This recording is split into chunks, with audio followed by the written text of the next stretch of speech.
dito, nagpalit muna tayo ng gulong sa likod. Yung sa harap ko ay bago kayo. Sigurado ko na kapalit ng bago para kahit sa bakinan wala tayo.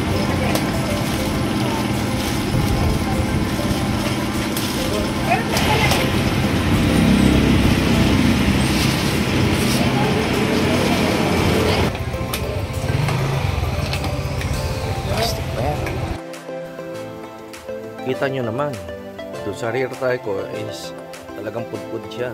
Ayan, oh. Wala na siyang guhit. So, hindi mo pwedeng gamitin yun. Tapos dito, siyempre, natik na rin natin yung level.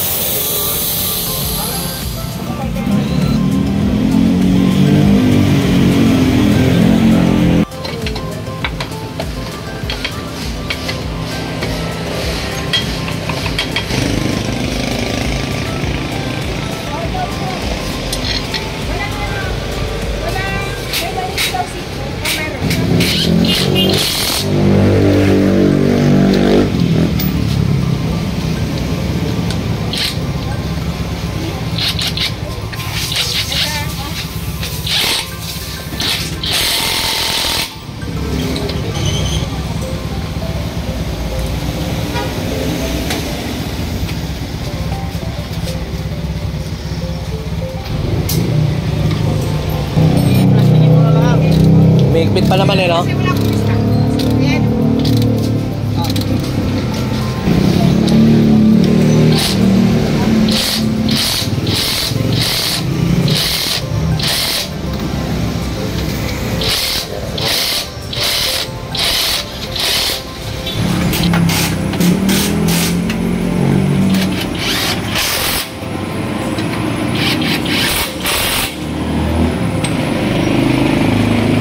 Meron pa siyang guhit, malalim pa. So, okay yung goods na yan. So, dito sa kabila, wala na siyang guhit. Napakadulas na nito, guys.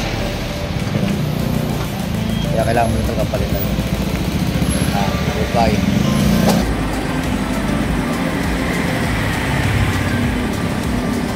Tapos na naman natin kapalitan yung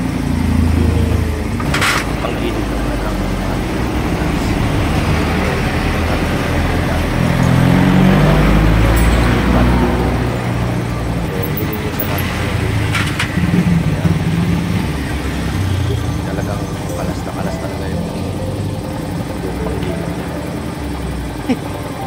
kasi kapag malinis yung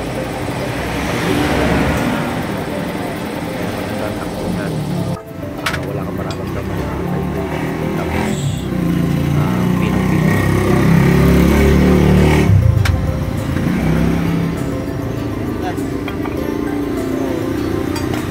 tabalik ka hindi rin ito na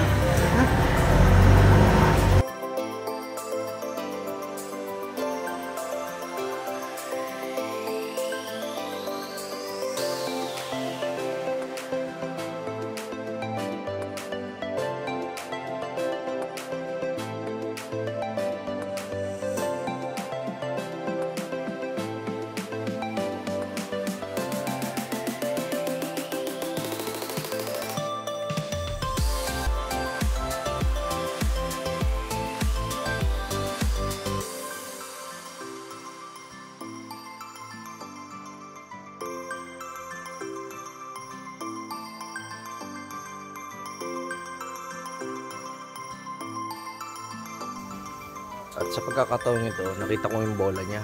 Bilog pa. Bali, stuck pa rin itong nakakabit dito. Ayan, oh, bilog na bilog pa yung bola niya.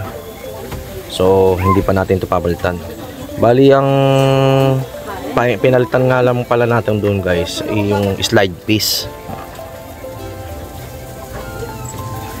Dahil maganda pa yung bola niya.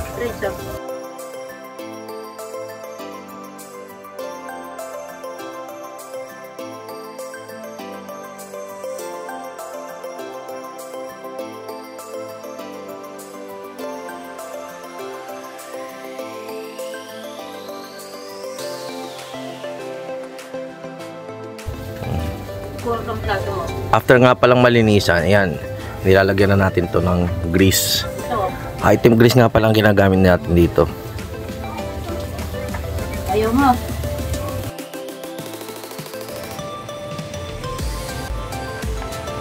Ito nga pala, mabuti na rin at nakahanda na rin akong gamitin itong aking bagong belt. Nabili ko pa rin ito sa Honda. Stock itong ginagamit ko. Original at saka genuine ng quality. Dahil para safety tayo na wala na siyang aberya yung mangyayari at hindi siya pwedeng maputol basta-basta.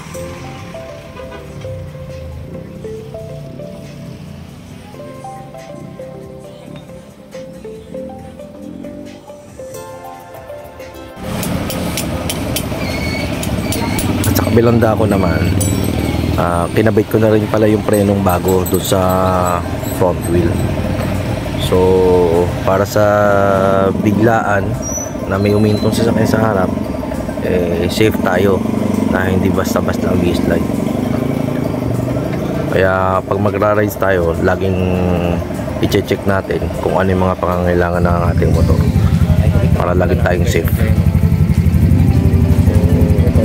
Talaga bubuksan mo ito bago nito. Problema kasi wala akong star dito kaya pinakabit ka na lang doon sa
Ito kami ngayon guys sa Ayala.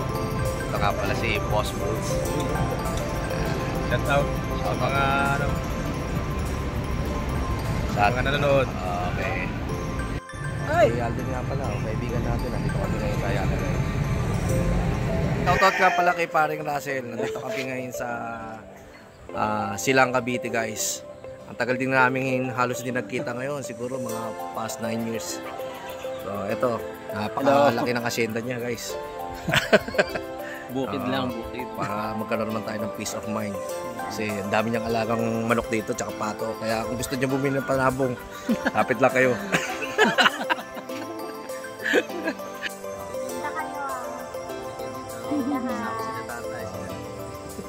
Mga kaibigan ko, pare ko pa. Yan. Kaibigan natin guys sa Ijuban. Nandito nga pala kami ngayon guys sa Carmona City. Isa sa ating bagong kaibigan si Julian from Landray Motovlog.